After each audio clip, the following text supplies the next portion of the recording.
Ben Cəfərov Sahib Fərruqoğlu, Çulukən sakini. 1956-cı ildə bu kənddə anadan olmuşam, bu kənddə böyümüşəm.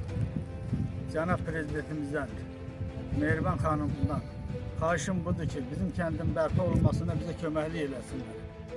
Məmurlar icazə vermir ki, biz kəndimizə gələk, kəndimizə yaşamaq üçün.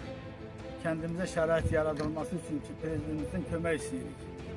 Qarabağ üzrə ayrılmış vəsaitdən bizim kəndimizə də xərclənməsini, köməklik eləməsini xahiş edirik. Vaxt olsun, gələcəkdə biz kəndimizdə yaşayarıqsa, Prezidentimizə minnətdar olarıq.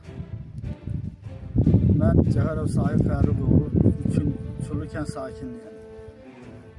Kəndimizə gəlib çıxmışıq, bu arxada göstərilən ev mənim öz evimdir, erməni işğalçılar tərəfindən dağıdılıbdır. Cənab Prezidentimizdən, Mehriban xanımdan xahiş edirəm ki, bizim bu kəndə qayıdıb bərpa olunmadı, bizim kəndin bərpa olmasına köməklik eləsin. Xahiş edirik ki, bu köməkliyimiz yəqin ki, Cənab Prezidentə çatarsa, köməkliyin əsirgəməz. Yenə xahiş edirik, Prezidentimizin qarşısında baş əyirik, xanımımızın qarşısında baş əyirik ki, bizim köməklik eləsin, biz kəndimizdə bərpa olunsun.